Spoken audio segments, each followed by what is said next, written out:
Hi everyone and welcome back to my channel.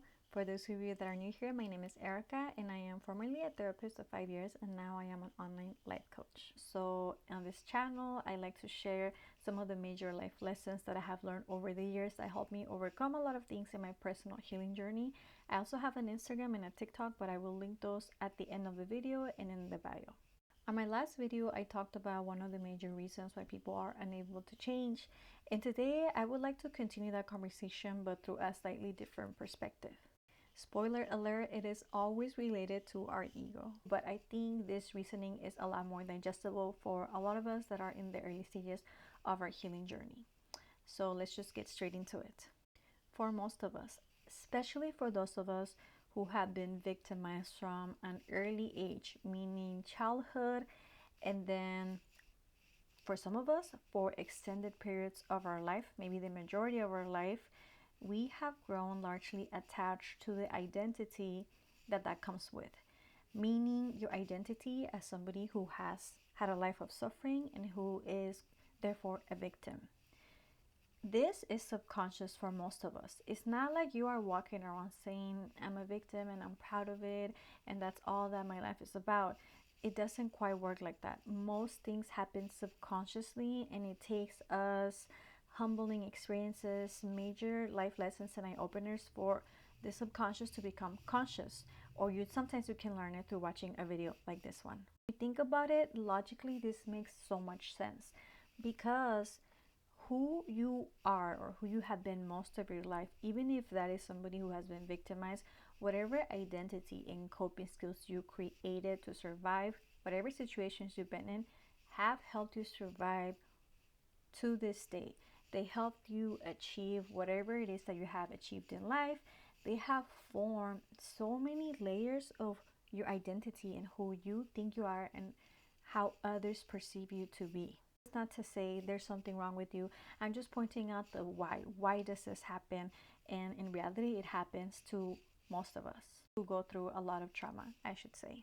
The problem comes when we want to heal, when we want to overcome our trauma, when we find ourselves thinking, who would I be like if I had not gone through all of this suffering?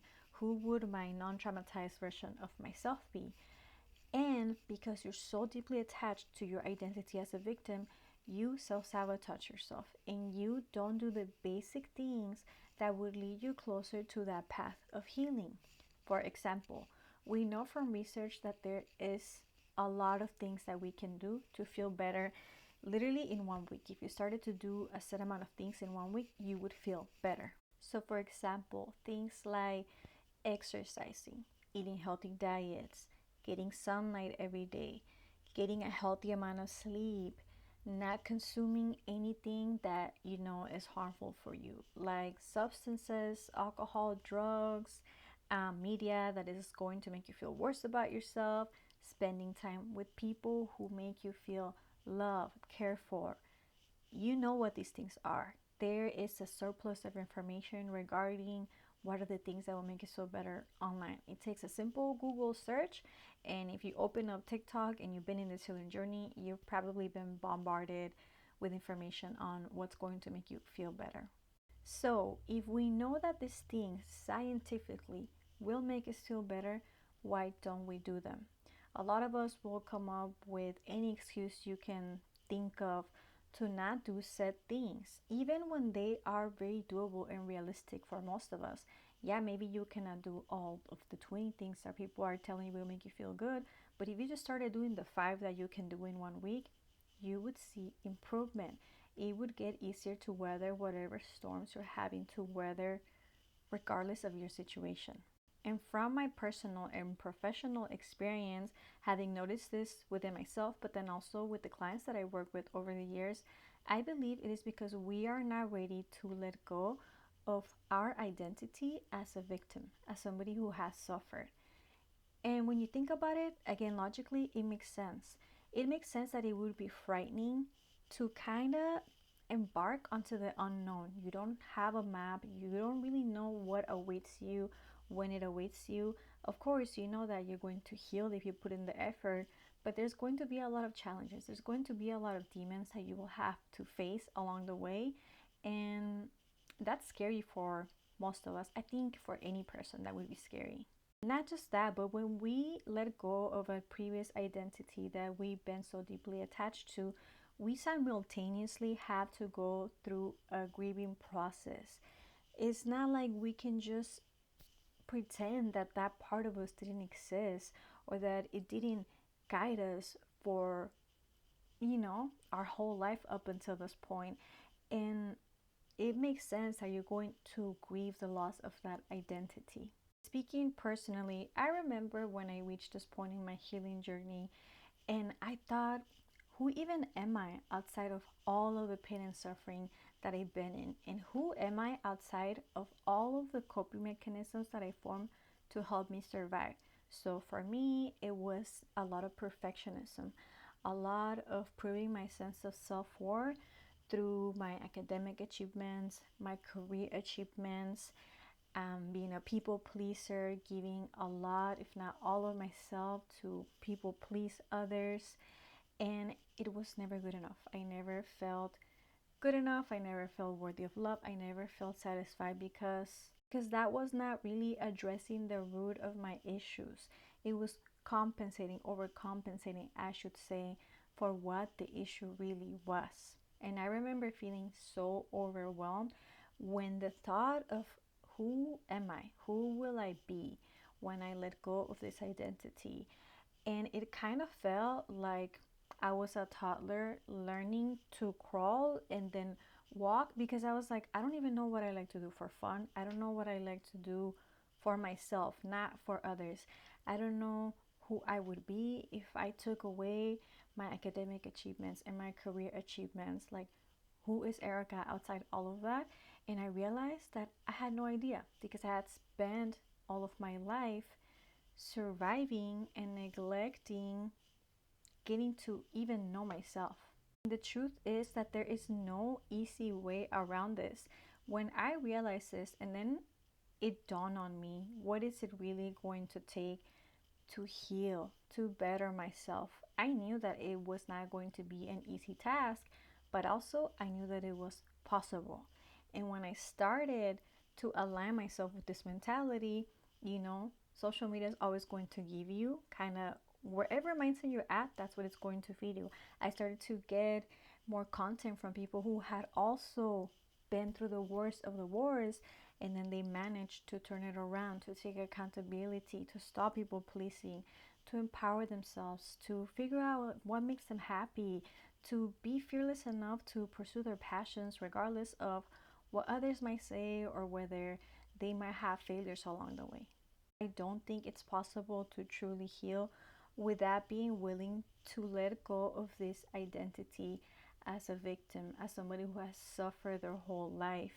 And with that, acknowledging that, yes, that has been a huge part of what has helped me survive, but that doesn't have to be the rest of my life. In fact, that's not what I want it to be. It's the same with relationships. You cannot get into a relationship not being over your ex, expecting that this relationship is not going to fail, or that it's only a matter of time before you no longer feel fulfilled and you have to face reality. Reality always comes back to bite you in the face. Whatever you suppress, whatever you avoid, it's only a matter of time before it blows up in your face. So no, you cannot be this healed, empowered individual while simultaneously being deeply attached to this identity of yours as a victim.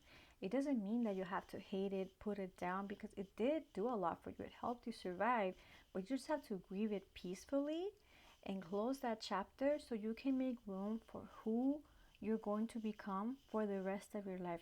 The happy person, the person who's at peace with themselves, the person who feels worthy of love, of respect, just for being themselves.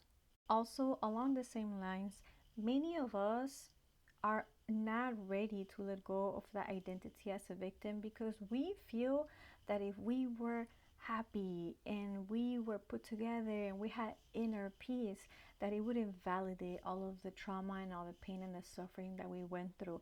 So it's kind of like wearing your pain as a badge of honor. Like, look at me, the way that I am, how depressed I always am, the way that I carry myself, basically showing no respect, no love towards myself. It should tell you everything that I've been through. And again, it's not like we do this on purpose. It is subconscious, but it is a way that we are validating ourselves, like, yes, I have been through so much. And a lot of people don't understand what I've been through, and only those who look like me, who act like me, only they understand the pain that I've been through. And again, subconsciously, being willing and ready to detach yourself from this identity, subconsciously you associate it to, like, oh, well, my pain was for nothing. I was just throwing a tantrum. I was just putting on a show. It's not that simple. Your body, your brain did what it had to do to survive. It doesn't mean that you're ridiculous for doing the things that you did to survive. But what would be ridiculous is thinking that that is who you have to be for the rest of your life. You are worth being brave and standing up for yourself and deciding to give yourself a fresh start, even if it is frightening, even if it's difficult, challenging, because you know that it's possible. Why? Because you have seen thousands of people do it online, people who share their stories. So you know that if they went through the things that you went through and they managed to heal, so can you. But you have to be brave. Again, there's no easy way around it. There's a lot more I can say, but I think I will leave it at this for today. I hope that this video found whoever needed to hear it. I know when I was going through the toughest part of my healing journey, which was accepting all of the things that I needed to change, these were the type of videos that deeply resonated with me and that gave me that push to kickstart everything that was ahead of me. Watching, if you did make it this far, as I mentioned before, I'm also on Instagram and on TikTok, and I have a website. If you are interested in working with an online professional who can give you one-on-one coaching and guidance to help you in your healing journey, consider working with me as your online life coach or self-worth coach. I'm a life coach, but my emphasis lies in self-worth and helping people identify their self-worth. So I kind of use self-worth coach, life coach interchangeably.